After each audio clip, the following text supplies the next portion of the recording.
Go. Hey, it's your pal Terry Bean coming at you with another fun, exciting episode of Business Growth Time. Today, we're excited to have Dr. Wayne Baker from the University of Michigan with us, author of the recently released All You Have to Do Is Ask. But before we introduce him, let me say hi to my old friend, dear lady, wonderful woman, social media maven, Janet E. Johnson, where today the E standing for everything, because that's what you get when you ask everything you ask. Oh, there you go. Good lead in. Good lead in. You started out introducing my whole thing with the word old. You keep bringing that in. Stop it. Can't help it, kid. Hey, listen, you know, it's all downhill. We did the 30-year anniversary thing last year. It's over, right? We can't even pretend anymore. Let's just call it what it is, accept it gracefully, and maybe, yeah. Exactly. At least I have it, yeah. Yeah, I'm only wearing hats from now on. It doesn't affect you that are listening, but you viewers with the shine, it's got to stop. So, you're good, Janet E. Johnson? You're yes, good? Winter's almost over? Yes, very good. Very busy, of course. But yeah, it's been great. And I'm looking forward to talking to Wayne more because I started this podcast and we'll get into it. But the reason this podcast, when it started, I just asked. And it's interesting. So I love the title of your book. Like people are like, how did you get these huge people on your show? And I'm like, I just asked. So it's going to be exciting to talk to you about this. And so let's get into introducing Wayne. Tell us your story and your background and where you come from. Oh, well, thank you, Janet and Terry. I'm delighted to be on the program with you. So I'm a professor at the Ross School of Business at the University of Michigan. I've been here for 25 years now, and we live in Ann Arbor, Michigan. Prior to that, I was on the faculty at the University of Chicago Business School. It's now called the Booth School. It wasn't called the Booth School when I was on the faculty there many years ago. But I've mainly been a business school professor, which means two things. One is that you do research, and then you try to make your research applicable and useful for people in the real world. And that's the intent of the book that I wrote, All You Have to Do Is Ask, which is to take a lot of what I've learned over the last 20, 25 years and to distill it into actions and tools that people can actually use. I love it. I love it. I love it. I'm excited about this book. I'm excited about the title of it and the concept and what we're going to discuss. Those that know me know that I've run a group called Motor City Connect here in the Detroit area for the past 15 or so years. And at Motor City Connect, we don't do a 30-second commercial or an elevator pitch. We do the ask, right? And that's what we've been calling it for 13 years now. And it's the real straightforward thing, because if someone in the room can help you, meet the person you're looking for, get introduced to the company you seek, or find the information that you need to grow your business right now, you're so much better off. So the concept of the ask is super duper powerful to me. So you started writing this book a few years ago. It got released here just this year in January in 2020. Walk us through the genesis of it and some of the research you did and just how you decided we need a book on asking. Yeah, so there is an origin story for the book, and it goes back 21 years when Cheryl Baker, my wife, and I had a pivotal conversation.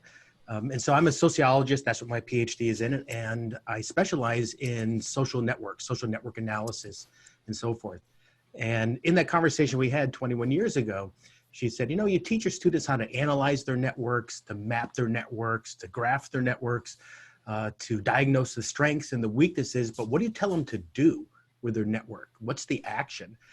And I said, well, I don't have a whole lot. I tell a few stories and a few anecdotes, and essentially I'm waiting for the bell to ring and run out of time because I just don't have a lot of material about what to actually do. I was trained how to analyze, not to actually, how do you put it into practice? How do you use it appropriately? How do you invest in it? How do you help others, and so forth? And so that led to a discussion of kind of the overarching concept of social capital. So you think about human capital, that's what we know. That's the kind of stuff that usually shows up on our resume. So it's our where we go to school, our education, our experiences, our skills, and so forth.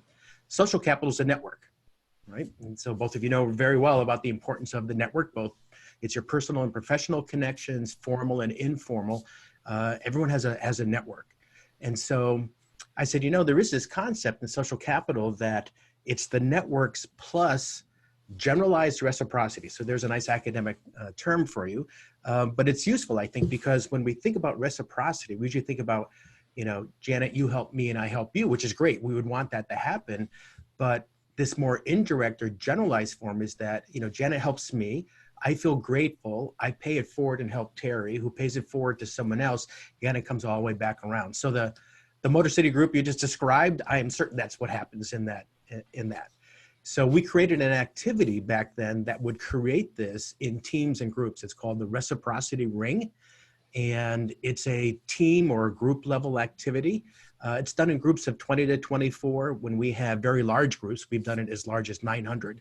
We'll divide them up into smaller groups and have a lot of facilitators. And there's a particular recipe for doing it. We train people how to do it, but it'll sound simpler than it actually is. But it's a process by which people make a request for something that they need, and we work them through that. How do you come up with a good request? What are the criteria of an effective request and so forth? But you spend most of your time helping other people, and you help them either by sharing your knowledge or your resources or tapping your network. And we found back then, and this is why this is the origin story, is that getting people to help and to give was never the problem. Getting people to ask was the real obstacle, the real barrier to the whole process. I used to introduce this by talking about the importance of giving and generosity. That wasn't the problem. I had to shift to, okay, well, how do we figure out what we need and how do you ask effectively? And so the reason it works is that we focus on the request, which is the catalyst for the whole giving, receiving cycle. It's, I read one of your articles that you had published back in January on LinkedIn today, and it reminded me of a lesson that I always talk about. Networking has to start with an implied need, right? It really doesn't happen any other way. And so to enact the laws of reciprocity and the laws of generosity, we have to accept that the idea of giving someone the opportunity to help us is actually still an act of giving. Right? Asking for something is really a form of giving too. It's not just what you get, it's the ability to help other people enact those laws too. So I really appreciate what you just said there. It's crazy to me to think about someone studying social networks 21 years ago when we weren't really talking about social networks. Networking existed to an extent, but it certainly wasn't there. I'm also curious, what does your wife do? Because it was a super insightful question that Cheryl asked you. Yeah, so she's a sociologist like me. She's not a professor or an academic. She specializes in developing and marketing tools. For example, we have a company called Give and Take Inc. And so Adam Grant, who a name I'm sure you know, he's one of our partners in this. And we have a whole professional staff. And so she's part of that organization. In fact, when we created the Reciprocity Ring, she built an entire business around it so that at this point, over 200,000 people around the world have participated. It's been done in 20 different countries, 12 different languages. It seems to work everywhere, no matter what the culture is, it will work. And then lately, what she's been doing is helping to create a digital platform or a technology based on those principles. So very large groups can do it through your iPhone or your computer. And that technology is called Givitas, which is a combination of giving, and civitas, which is Latin for community. So it's those two together. Givitas, that's the platform. And so, so she's very much on the business end, the implementation, the tool development, very, very creative person. Wow. That's really cool. I mean, that streamlines the process. Terry and I both are very, Terry runs his business networking group. I run one too. I'm involved in a couple others that I'm heavily involved in. And bottom line is, it saves a lot of time and energy from going to you know what I mean? Yeah. But you also have a system, is what it sounds like. So it's a true, granted, of course, like Terry said, he has kind of a system, with the ask at your Motor City Connect, and the system is in place, but the bottom line is this sounds like it takes it to the next level. That's pretty cool. Yeah, it can be in the digital platform Givitas, you can have very large groups. So we have communities that are a couple of thousand people, and it's incredible the resources that are out there. but it's all driven by the request. You can imagine that everyone goes, I call it the empty restaurant problem. You ever walk by a restaurant and you look in and no one's in there? You don't want to be the first one. Well, somebody's got to be the first one. Somebody's got to seed it. Somebody's got to make the request. And so we really focus on really educating people on the importance of that, demonstrating that you could be much more productive, efficient, creative, less stress, if you get input and resources from other people while investing in the network by providing your resources to help others. Let me ask you something, because this has come to my mind. There's the ask, and there's the, what do you call it? Sales pitch. Okay. Like, you know what I mean? So what's the difference? Because like, for instance, LinkedIn, I barely even read the messages anymore because there's so much spam. Look at, I have this for you. I have this for you. I have this for you. So do you understand what I'm saying? Yeah. So what makes it not sound so salesy? Do you train in that way and talk about that? Yeah, and that's the intent of the book, which is to provide individuals, teams, and entire organizations with a toolbox of tools that enable you to do this sort of thing. But I can describe the basic process. And I always encourage people to start first with the goal. What are you trying to accomplish? And to think about what that goal is. Then once you figure out what you're really trying to accomplish, you say, okay, well, what's a resource that I need? And here I advise people to think broadly. It could be information, expert advice, a referral, a connection, an opportunity, an idea. It could be political support, financial resources, even emotional support. It could be a whole range of things. And when you think about, okay, what's the resource that's going to help you make progress on achieving that goal, then to think about what the request is. And there's 5 criteria for a well-formulated request, and I could describe that in a moment. And then the last part is the actual ask, figuring out who to ask. So the criteria, I use the acronym SMART, but it's a little different from SMART goals. So the S is for specific. You ask for something specific to be done. And the reason that's important is that a specific request will trigger people's memories of what they know and who they know. A general request won't. You can't help a general request, but a very specific one makes you think, oh, I know someone who works in that area. Haven't thought about that person in a long time, but that's the person you need to talk to.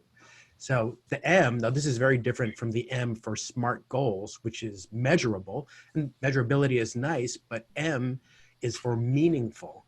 It's the why of the request. You need to explain why. And it's amazing. A lot of people leave that out. They just assume if you're asking that everyone knows it's important, but no one knows unless you really explain why it's important. Why is it connected to that goal? Why is that goal important? Maybe it's how, you'll be better at your job at a task that's been assigned to you that's going to help your boss meet his or her goals, and it's going to align with the organization's objectives. That's part of what the why can be. So that's the M. The A is for action. You ask for something to be done. So stating a goal is not a request. A goal is a destination. A request helps you move towards that destination. The R is for strategically realistic. And there, I encourage people to make big requests, stretch requests, but it's got to be within the realm of possibility. And then the T is time. You have to have a deadline on it. And there, the more specific the deadline, the better.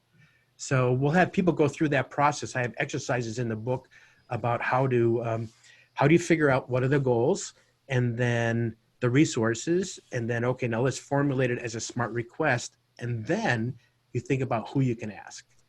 And, sometimes people, they start with the who first, and sometimes you do know who you need to ask right from the get-go. But I encourage people to think, there's more to your network than the usual suspects in the network. So I'll give you an example. One of the methods I talk about is called the 2-step or 2-degree approach, which is, I might not know the person that I need to talk to, but I know the person who might know that person.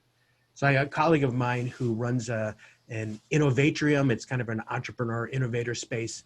And he keeps records of this. He said he's used it 180 times in 1 year with incredible success. And he says, I don't know who the expert is in X, but I know who to ask to find the expert in X. So that 2-step method is important. Mm-hmm. Another is to tap your dormant connections. So a dormant connection is someone that you had a relationship with in the past, but your lives have gone in different directions.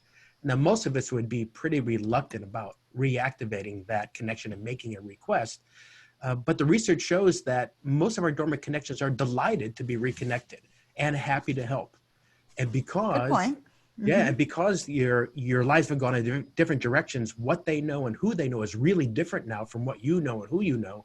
So they're even more important sources of information. And then finally, you can always think about crowdsourcing your request. You could do it on LinkedIn. That's possible. But that's what Givitas is designed for. So you could crowdsource your request to a group of people who have joined to give and get help from one another. Yeah, wow. Yeah. Love it. Sense. And just for the record, Jeff DeGraff is an amazing dude. So really, You know Jeff. Really sharp. Yeah, for sure. Oh, yeah, we're 20 miles apart, man. It's crazy to me that it took this long for us to find each other. Yeah, really. We're 30 miles apart, but still, it's not that terribly far. Yeah, so, I know Jeff really well. In fact, I quote him in the book. What I just mentioned to you, that statistic, I have a whole paragraph about Jeff in the book because it is such an incredible illustration of the power of that technique. And yeah, he's been a colleague of mine for as long as I've been here. I can imagine. Yeah, he's. Wow. I've been in the Innovatorium. Is that right? Is that how you say it? I think it's Innovatrium. Innovatrium. Yeah, there you go. It's hard to read and make it up words together, right? That's right. I like to make up words and then laugh at people who can't pronounce them. That's one of my things. Innovatrium's a tough one, though. Yeah. It is.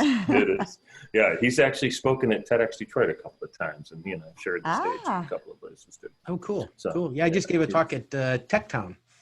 Oh yeah, Derek Maribon, who's an Ann Arborite as well. One of the things I found on LinkedIn when I was searching your name was a picture of you doing that presentation at Tech Town from January. Okay. I was like, yeah, that's really cool. Derek's a super small world out there. It is, right? My LinkedIn profile for a while said, "I make worlds smaller." Right? That was my headline. Mm-hmm. I like that. Kind of what I do. And it sounds like it's what you study and do too. So it's really, really neat. So I like how the ask came about. I love SMART, right? I tell people all the time, if you're not specific, your ask should be like you're playing Go Fish in people's mental Rolodex. Right. And so when you ask for anybody or anything, they're flipping through the card, they hear that, and they're like, well, that's everybody. I'm done. I'm not going to introduce you regardless of how much I like you to everybody. Yeah. So you have to draw that picture super clear. So I love the acronym. When do companies engage you to do this type of training, to do this sort of consulting, to share this information with their teams? Yeah, so that's the latter part of the book is about what you can do as a team member or team leader, and what you can do for an entire organization. And it's very much tool focused. So I'll be asked to come in to advise on what tools can we use that is actual proven practices, and I could describe a couple for teams and a couple for organizations. One of my favorite ones. So the reciprocity ring is one that we do all the time.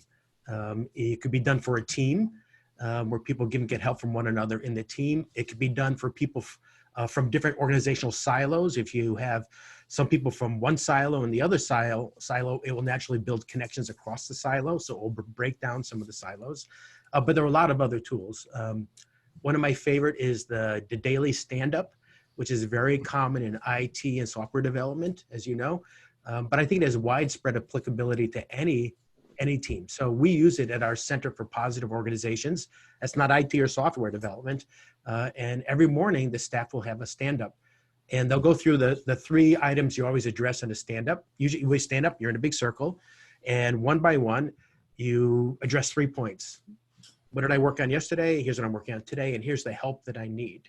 It's that third one that's really critical, because you're expected to make a request for something that you need. Now, the giving follows later on, but that normalizes the behavior. It's expected. In fact, not addressing the third point is letting the group down. It's also psychologically safer to make a request when you know that everyone's got to make a request.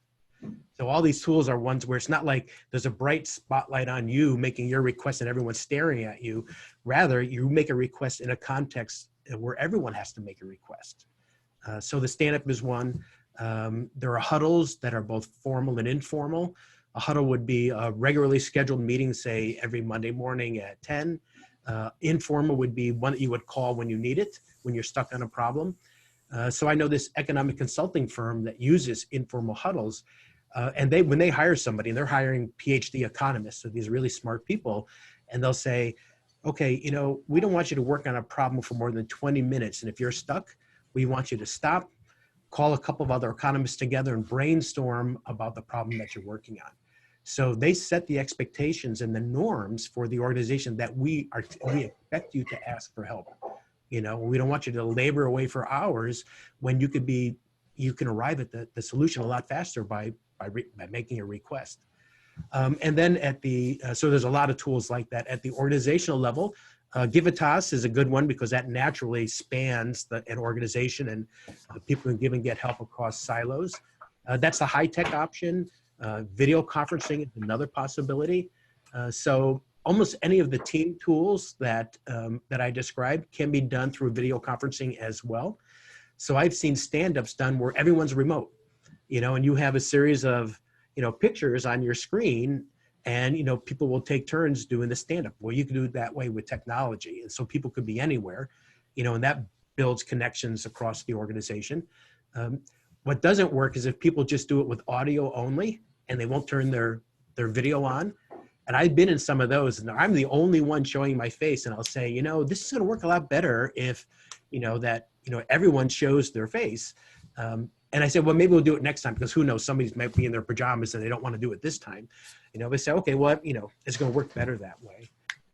And then there are low-tech options as well. So where you can have people from two different silos engage in what's called a cross-collaboration workshop. I've seen that used in some very big companies as well. We have people from both silos come together, meet one another, talk about what they're doing, and then they naturally start talking about the problems and the challenges they have, and people naturally want to help and offer a solution or guidance or advice. Two things come to mind. One, it is our natural inclination to help. State an issue and watch how many people fall all over themselves to give you ideas on how to fix it. Mm-hmm. It's just a given. But I want to back up for a half a second. And I don't know if you studied this or not, but what was the reason that we're so sensitive about the idea of asking for help? Like it makes us seem weak or something. And I know it's even worse in guys our age and older than it is in people younger than us, and females seem to get it better, but there's this stigma about it. Did you touch on any of that at all? Yeah. I have, one of the early chapters is about all the reasons why it's difficult to ask for what we need, and then what we know from research that can help us to update and correct some of those beliefs. So I'll describe one or two. One you mentioned is that sometimes we don't ask because we fear that others will think that we are incompetent or weak, ignorant, can't do our jobs, whatever.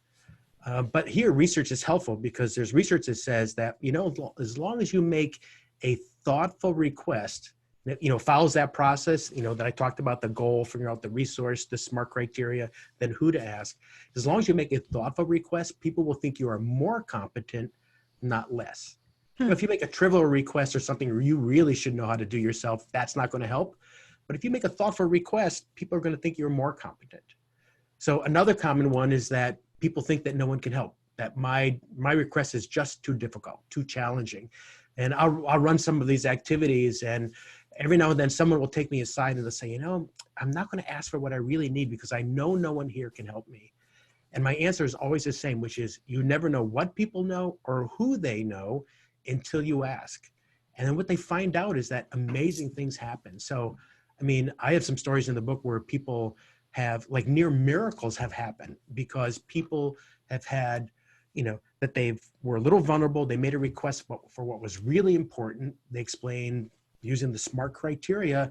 And, Terry, as you said, people fell all over themselves to try to help, to meet this heartfelt request. Yeah, that's cool. That's really, honestly, I think a lot of people have a hard time asking for, I guess, you said women may be easier, but I have it too. I hired a business coach and we're in group coaching. And my coach called me shy. I'm like, I'm sorry, but I'm the furthest thing from shy.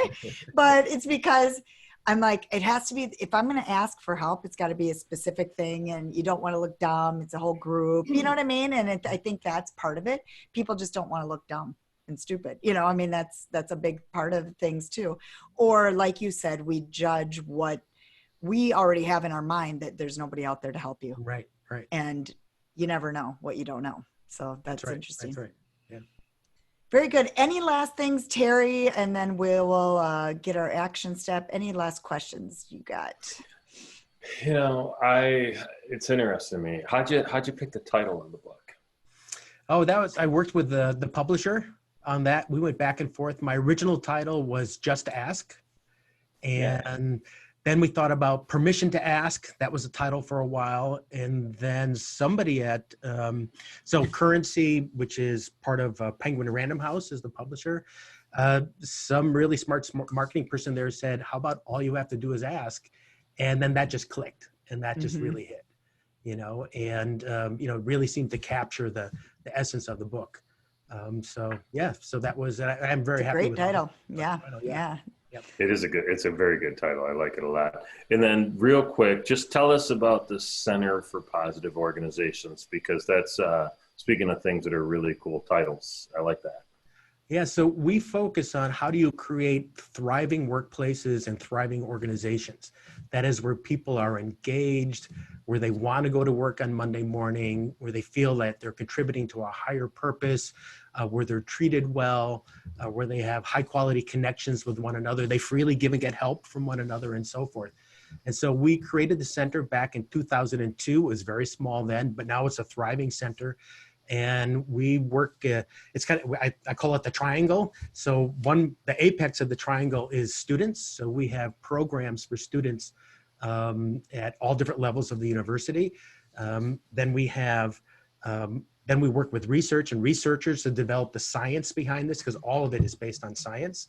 And then we even have a business consortium of over 55 organizations of like-minded business leaders who want to learn from one another, learn from our research, and they sometimes will be sponsors for internships for our students in our program, so that all those parts of the triangle all work together. But it's built around that work doesn't have to be suffering. Work can be a joy. Well, how do you create that kind of workplace? That's what we focus on. Yeah, I assume Rich Sheridan down the street over at Menlo. Oh, absolutely, yeah. I've known Rich for a long time. I bring my students, my Weekend MBA students. I bring all 119 of them in two different groups to do the factory tour. Yeah, and I quote Rich in my book as well. That's awesome. Have you done a Disrupt HR talk yet? Because it's a 5-minute talk, 20 slides. The slides advance every 15 seconds. Yeah. And it's full of HR professionals who need to understand what you know. Well, that's cool. I have not done that. I'd love to do that. Well, I'll get you dialed into that. All right. Sorry, Janet. I forgot we're doing a show. My apologies. No, that's cool.